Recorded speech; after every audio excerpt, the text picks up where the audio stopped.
నమస్కారం. Welcome to I dream. ధర్మ మార్గం విత్ విజిత కార్యక్రమానికి స్వాగతం. అయితే ప్రతి ఒక్కరము కూడా మానవ జన్మ తీసుకున్నాము అనంటే అసలు ఎందుకు తీసుకున్నాము? మనం ఇప్పుడు ఏదైతే బంధాలు, బాంధవ్యాలతో కొట్టుమిట్టాడుతున్నామో నిజంగా దీనికోసమే మనం మానవ జన్మ అనేది తీసుకున్నామా? అసలు ఎందుకు మానవ జన్మ తీసుకున్నాము? మనకు పెద్దవాళ్ళు చెప్తూ ఉంటారు. ఖచ్చితంగా మనం ఈ కోరికలు, ఈ బాధ్యతలు, బంధుత్వాలు వీటిలో కొట్టుమిట్టాడటం కాదు. మనం ఖచ్చితంగా గత జన్మలో చేసుకున్న కర్మలను ఈ జన్మలో అనుభవించేంత వరకు అనుభవించినా వాటిని శాశ్వతంగా లేకుండా చేసుకొని ముక్తి పొంది భగవంతుడిలో ఐక్యమవడం కోసం, మోక్షాన్ని పొందడం కోసం మాత్రమే అని చెప్పి పెద్దవాళ్ళు చెప్తూ ఉంటారు.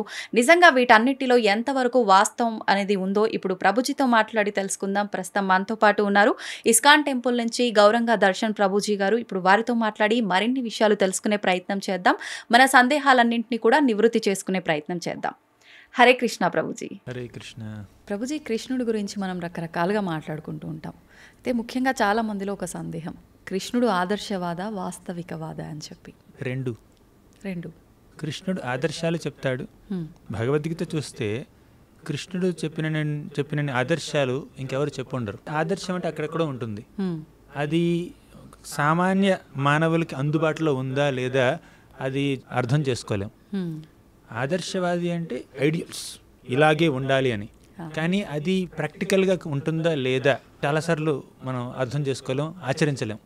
కానీ కృష్ణుడు ఆదర్శాన్ని చూపించాడు, ఆచరించి కూడా చూపించాడు. కేవలం ఐడియలిస్టిక్గా టీచింగ్స్ ఇవ్వడమే కాదు, కృష్ణుడు రియలిస్టిక్గా వాటిని ఆచరణలో పెట్టి కూడా చూపించాడు. కృష్ణుడు చెప్పాడు భగవద్గీతలో 4వ అధ్యాయంలో గురువు మాట ఎలా వినాలి, గురువు దగ్గర నుంచి విద్యను ఎలా అభ్యసించాలి చెప్పాడు. తద్విద్ధి ప్రణిపాతేన పరిప్రశ్నేన సేవయ ఉపదీక్ష్యంతి తే జ్ఞానం జ్ఞానినః తత్వదర్శినః అన్నాడు.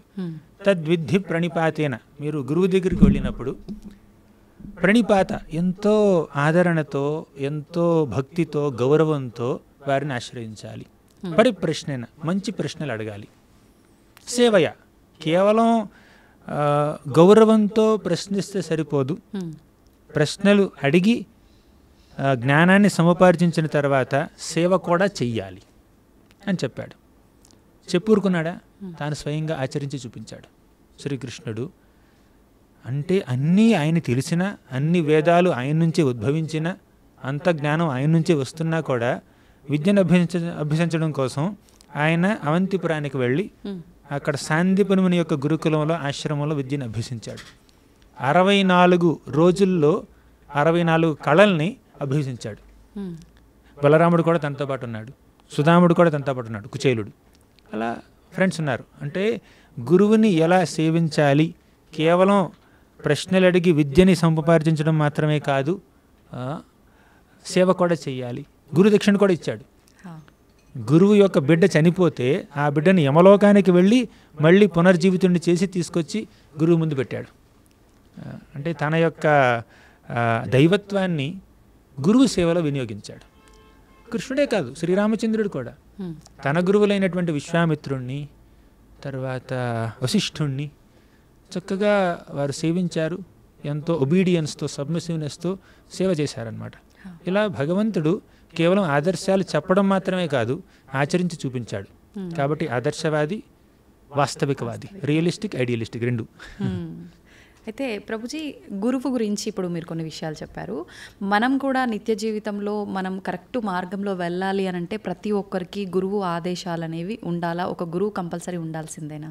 ఇప్పుడు గురువు అవసరం లేకపోతే, టీచర్ అవసరం లేకపోతే ఇన్ని యూనివర్సిటీలు, ఇన్ని కాలేజీలు, ఇన్ని స్కూల్స్ ఎందుకున్నాయి? ఇంతమంది టీచర్లు, ప్రొఫెసర్లు, లెక్చరర్లు ఎందుకున్నారు? కేవలం జడ విద్యని, భౌతిక విద్యని అభ్యసించాలన్నా కూడా మనకు గురువులు కావాలి. ఇక ఆధ్యాత్మిక విద్యను అభ్యసించాలంటే గురువు చాలా ఇంపార్టెంట్.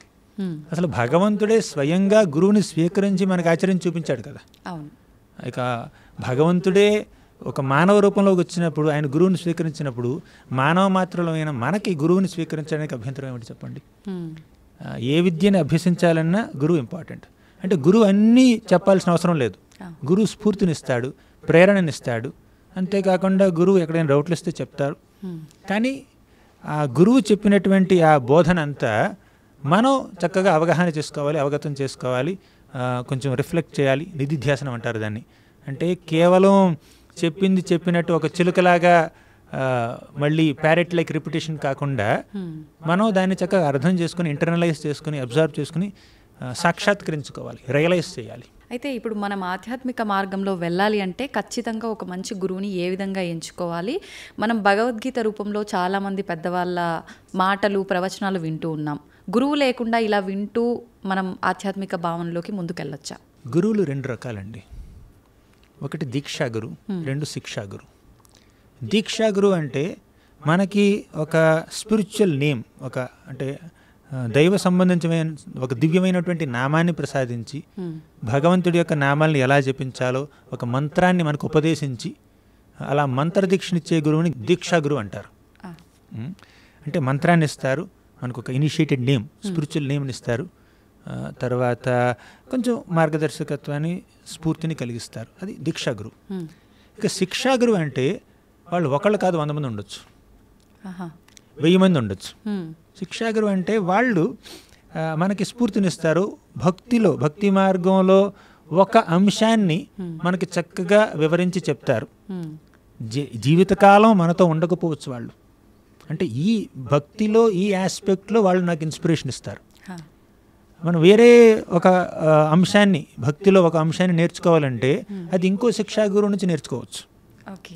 అలా మనకి శిక్షాగురువులు 100 మంది ఉండొచ్చు, కానీ పెర్మనెంట్ గైడెన్స్ ఇచ్చేది, ముఖ్యంగా మంత్రదీక్షను ఇచ్చేది ఒకే ఒక గురువు ఉండాలి. అది దీక్షాగురు, శిక్షాగురు. శిక్షాగురు కెన్ బి ఇన్ఫైనైట్, దీక్షాగురు ఈజ్ 1, అలా అనమాట. అయితే ఇప్పుడు మంత్రం ద్వారా తీసుకొని ఎవరైతే మీరు మొదటగా చెప్పిన గురువు ఉన్నారో అలా తీసుకోవాలి అంటే ఈ గృహస్థు నియమాలన్నీ పాటిస్తూ ఉండే వాళ్ళు తీసుకునే అవకాశం ఉంటుందా? భక్తి కేవలం బ్రహ్మచారులకి, సన్యాసులకి కాదు, గృహస్థులైనా చేయొచ్చు. బ్రాహ్మణులు, క్షత్రియులు, వైశ్యులు, శూద్రులు, బ్రహ్మచారులు, గృహస్థులు, వానప్రస్థులు, సన్యాసులు. వర్ణంతో నిమిత్తం లేదు భక్తికి, ఆశ్రమంతో నిమిత్తం లేదు భక్తికి. భక్తి మార్గాన్ని ఆచరించాలంటే ఏ వర్ణానికి చెందిన వాళ్ళైనా, ఏ ఆశ్రమానికి చెందిన వాళ్ళైనా, స్త్రీలైనా, పురుషులైనా, పిల్లలైనా, పెద్దవాళ్ళైనా ఎవరైనా ఆచరించవచ్చు. ఎవరైనా గురువు యొక్క ఆదేశాలని స్వీకరించి ఆ గురువు భక్తి మార్గాన్ని ఎలా బోధిస్తారో ఆయన యొక్క గైడెన్స్లో భక్తి మార్గాన్ని ఆచరించవచ్చు. గృహస్థులు కూడా చేయొచ్చు. అసలు చెప్పాలంటే మాలాంటి వాళ్ళు మైనారిటీ. మీరు ఎంతమంది రోడ్డు మీద నడుస్తుంటే ఎంతమంది ఇలా కాషాయ వస్త్రాల్లో గుండు చేసుకుని చూస్తారో చెప్పండి. సన్యాసులు, బ్రహ్మచారులు ఎప్పుడు మైనారిటీ ఈ ప్రపంచంలో. గృహస్థులే మెజారిటీ. మైనారిటీ అంటే 51-49 కాదు, అక్కడ 99-1 ఇంకా కాదు, 99.9.1 అనమాట. ఇప్పుడు పురాణాలు చూడండి, శ్రీమద్ భాగవతం చూడండి, నారద మహర్షి ఒక్కడే. మహాభక్తుల్లో, సన్యాసుల్లో నారద మహర్షి అనే ఒక పేరు చక్కగా మీకు ప్రస్తావన వస్తుంది చాలాసార్లు. ఇలా కొంతమంది ఉన్నారు, సన్యాసులు, మునులు ఉన్నారు కొంతమంది. కానీ గృహస్థులు ఎంతమంది ఉన్నారు? ధ్రువుడు, పరీక్షిత్ మహారాజు, యుధిష్ఠిరుడు, అర్జునుడు, పాండవులు, వీళ్ళంతా. తర్వాత అంబరీష్ మహారాజు, భరత్ మహారాజు, ఇలా వీళ్ళందరూ గృహస్థులే. కేవలం సామాన్య గృహస్థులు కాదు, వాళ్ళు రాజులు, చక్రవర్తులు, ఈ భూమండలం మొత్తాన్ని పరిపాలించినటువంటి మహాభక్తులు ఉన్నారు అక్కడ. అంటే భక్తి మార్గానికి సన్యాసం, బ్రహ్మచర్యం క్వాలిఫికేషన్ కాదు. బ్యాక్గ్రౌండ్ ఏదైనా కూడా భక్తి చేయొచ్చు. చిన్నపిల్లలు చేయొచ్చు, పెద్దవాళ్ళు చేయొచ్చు, మగవాళ్ళు చేయొచ్చు, ఆడవాళ్ళు చేయొచ్చు, భారతదేశంలో పుట్టిన వాళ్ళు చేయొచ్చు, అమెరికాలో పుట్టిన వాళ్ళు చేయొచ్చు. భక్తి మార్గాన్ని ఎవరైనా ఆచరించవచ్చు. మీకు ఒక శ్లోకం కావాలంటే చెప్తాను, వినండి. ప్రహ్లాదుడు చెప్పాడు ఈ శ్లోకం. మన్యే ధనాభిజన రూప తపశ్రుతో జహ తేజ ప్రభావ బల పౌరుష బుద్ధి యోగ నారాధనాయ హి భవంతి పరస్య పుంసో భక్త్యా తుతోష భగవాన్ గజయూథపాయ. మన్యే, ప్రహ్లాదుడు ఎలా అంటున్నాడు, ధన, అభిజన, రూప, తప, శ్రుత, ఓజ, తేజ, ప్రభావ, బల, పౌరుష, బుద్ధి, యోగ. డజన్ క్వాలిఫికేషన్లు. ఇవేమీ క్వాలిఫికేషన్లు కాదు భక్తికి. అవి క్వాలిఫికేషన్స్ కాదు, డిస్క్వాలిఫికేషన్స్ కూడా కాదు. మీకు మహాధనం ఉంటే భగవంతుడు మీ మీద అనుగ్రహం చూపిస్తాడని గ్యారంటీ లేదండి. మీకు మహాధనం ఉంది, సంపద ఉంది కదా అని భగవంతుడు మీ మీద అనుగ్రహం చూపించడానికి కూడా లేదు. అంటే ధనం, మీ యొక్క సంపద భక్తికి క్వాలిఫికేషన్ కాదు, డిస్క్వాలిఫికేషన్ కాదు. పేదవాళ్ళు భక్తులు అవ్వచ్చు, ధనికులు భక్తులు అవ్వచ్చు, విద్యావంతులు భక్తులు అవ్వచ్చు, వేలుముద్ర వాళ్ళు కూడా భక్తులు అవ్వచ్చు, ఆడవాళ్ళు, మగవాళ్ళు ఎవరైనా భక్తులు అవ్వచ్చు. గృహస్థులు, బ్రహ్మచారులు అందరూ భక్తులు అవ్వచ్చు అనమాట. సో భక్తికి క్వాలిఫికేషన్ లేదు. భక్త్యా తుష్యతి కేవలం నచ గుణై భక్తి ప్రియో మాధవ. ఆ మాధవుడు కేవలం మన మనసులో ఉన్నటువంటి పవిత్రమైనటువంటి భావానికి దాసుడు కానీ మన యొక్క ఆశ్రమానికి, మన యొక్క వర్ణానికి, మన యొక్క నేషనాలిటీకి, మన యొక్క రిలీజియన్కి సంబంధమే లేదు. అయితే ప్రభుజీ భక్తి అంటున్నాం. భక్తికి అసలు చిన్న పెద్ద తేడా లేదు, ఏ తేడా లేదు, అసలు పరిమితి కూడా లేదు. ఏంటి నిజంగా భక్తి అనేది ఏ రకంగా ఉండాలంటారు భగవంతుడి పైన? భక్తి అంటే నిస్వార్థంగా భగవంతుడిని ప్రేమించడం, ఎటువంటి ప్రతిఫలాపేక్ష లేకుండా, ఇది నాకు కావాలి అని ఆశించకుండా భగవంతుణ్ణి నిస్వార్థంగా ప్రేమించడం భక్తి. ఆ నిస్వార్థమైనటువంటి ప్రేమలో సేవ కూడా ఉంటుంది. దాన్ని భక్తియుత సేవ అంటారు. అంటే భగవంతుడి పట్ల ప్రేమ, అభిమానం, ఆయన పట్ల ఒక చక్కటి భావం, ఆయన నా స్వామి అని స్వామిగా ఆయన్ని పరిగణించి మనల్ని మనం దాసులుగా పరిగణించుకుని ఆయనకి దాసత్వం చేయడం, అది ఒక భక్తి. కొంతమంది భక్తులు ఉంటారు, భగవంతుని తమ బిడ్డగా భావించి తమని వారు తల్లిదండ్రులుగా భావించుకుని వాత్సల్య రసంలో భగవంతుడిని సేవిస్తారు. ఇంకొంతమంది భగవంతుడిని ప్రియుడిగా భావించి తమని తాము ప్రేయసిగా అనుకుని భగవంతుని ప్రేమిస్తూ ఉంటారు. గోపికలందరూ అలా చేశారు. ఇంకొంతమంది భగవంతుని స్నేహితుడిగా భావిస్తుంటారు. సుదాముడు, అర్జునుడు, వీళ్ళందరూ భగవంతుడి స్నేహితుడు అనమాట. అంటే భక్తుడు ఏ భావనలో అయితే భగవంతుడిని చేరుకుంటాడో ఆ భావనకి భగవంతుడు ప్రతిస్పందిస్తాడు. ఈ కలియుగంలో కూడా మనం అలా ఏ యుగంలోనైనా ఏ యథా మాం ప్రపద్యంతే తాంస్తథైవ భజామ్యహం. మీరు ఆయన ఎలా భజిస్తారో ఆయన మిమ్మల్ని అలా భజిస్తాడు. తాంస్తథైవ భజామ్యహం, ఇది కృష్ణుడు చెప్పిన మాట భగవద్గీతలో. మీరు నన్ను ఎలా అప్రోచ్ అవుతున్నారో నేను అలా రెసిప్రోకేట్ చేస్తాను అన్నాడు. ఇక కలియుగంలోనైనా కూడా అంటే ఒకటి భగవంతుడి పట్ల ఆ వాత్సల్య రసాన్ని, మాధుర్య రసాన్ని, సాఖ్యరసాన్ని, దాస్యరసాన్ని పెంపొందించుకోవడం అనేది చాలా హై లెవెల్ అన్నమాట. ప్రస్తుతానికి మనకి ఒక రెజిమెన్ ఇచ్చారు ఆచార్యులు. మీరు జపం చేయండి, శ్రవణం చేయండి, కీర్తనం చేయండి, స్మరణం చేయండి, పాదసేవనం చేయండి, వందనం చేయండి, ఇలా కొన్ని నవవిధ భక్తి మార్గాలు ఇచ్చారు.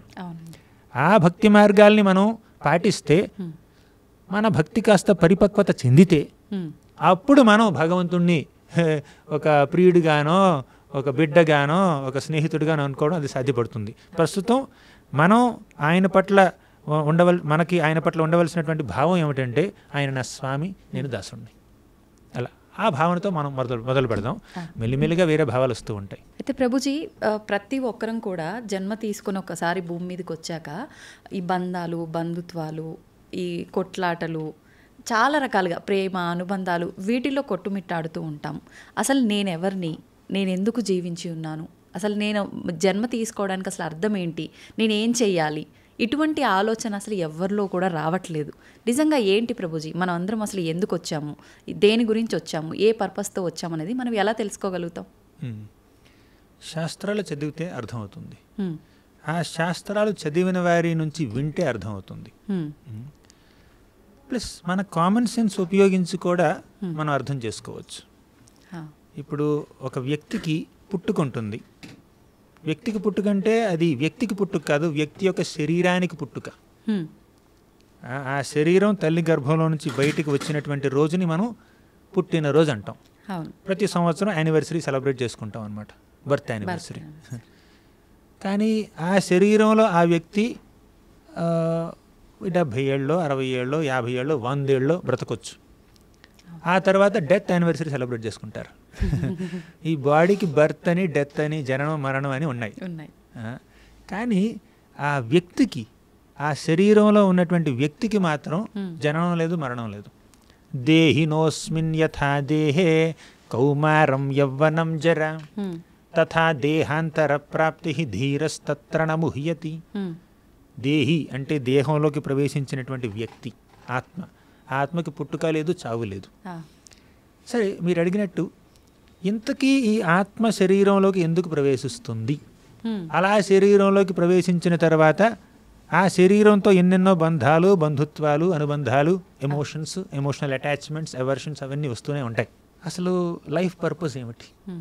మీరు అన్నట్టు ఈ బంధాల్లో, అనుబంధాల్లో, కాన్ఫ్లిక్ట్స్లో కొట్టుమిట్టాడుతూ ఉంటాం. అసలు లైఫ్ పర్పస్ ఏమిటి? ఆ కాన్ఫ్లిక్ట్లోంచి బయటపడ్డమేనా? చాలామంది వాళ్ళు భౌతికవాదులైనా ఆధ్యాత్మిక జీవనాన్ని గడిపేవారైనా కూడా చాలామంది లైఫ్ పర్పస్ అంటే జీవితం యొక్క గమ్యం, జీవితం యొక్క లక్ష్యం ఆనందించడం అంటే ఒప్పుకుంటారు. చాలామంది ఒప్పుకుంటారు హ్యాపీనెస్. కొంతమందికి ఆ హ్యాపీనెస్, ఆ ఆనందం బంధాల్లో, బంధుత్వాల్లో దొరుకుతుంది. ఇంకొంతమందికి ఏమిటంటే సదుపాయాల్లో, ఫెసిలిటీస్లో, డబ్బులో, పెద్ద ఇల్లు, పెద్ద కారు, పెద్ద బంగ్లా, చక్కటి ఆహారం దాంట్లో దొరుకుతుంది. ఇంకొంతమందికి దేవుడి పూజలో దొరుకుతుంది. కానీ వీటిలో వ్యత్యాసం ఏమిటో తెలుసా? అందరూ ఆనందాన్ని కోరుకుంటున్నారు, కానీ ఇవన్నీ శాశ్వతమైనవి కాదు కదా. కరెక్ట్ చెప్పారు మీరు. ఇందులో ఇవన్నీ ఆనందాలే, కానీ శాశ్వత ఆనందం ఏమిటి అది మనం వెతుక్కోవాలి. ఆ వెతుక్కోవడం జీవితం యొక్క పరమార్థం. సరే, ఇప్పుడు ఎవరైతే ఆనందాన్ని శారీరక సుఖాల్లో కోరుకుంటున్నారో వాళ్ళ ఆనందం ఏమిటో తెలుసా? అది బాడీలీ హ్యాపీనెస్. అంటే శారీరకంగా వాళ్ళు ఆనందాన్ని పొందుతున్నారనమాట. అంటే మంచి ఏసీలో కూర్చున్నారు, ఏసీ రూమ్లో కూర్చున్నారు, చక్కటి సాఫ్ట్ సోఫాలో కూర్చున్నారు, మంచి ఆహారం తింటున్నారు. ఇదంతా శరీరానికి సంబంధించినటువంటి హ్యాపీనెస్. బాడీలీ హ్యాపీనెస్ కొంత ఉండాలి. 2 మంచి ఫ్రెండ్షిప్స్, రిలేషన్షిప్స్, అందులో హ్యాపీనెస్ ఉంది మీకు. అదేమిటంటే ఎమోషనల్ హ్యాపీనెస్, మెంటల్ లెవెల్లో. ఇంకొంతమంది మంచి మంచి ఐడియాస్ వస్తాయి వాళ్ళకి. ఇప్పుడు కెమెరా తీస్తున్నారు, వీడియో ఎలా ఎడిటింగ్ చేయాలో ఐడియాస్ వస్తాయి కొంతమందికి. లేదంటే రీసెర్చ్ చేస్తారు, ఇన్వెంట్ చేస్తారు, స్మార్ట్ ఫోన్ కనుక్కున్నారు.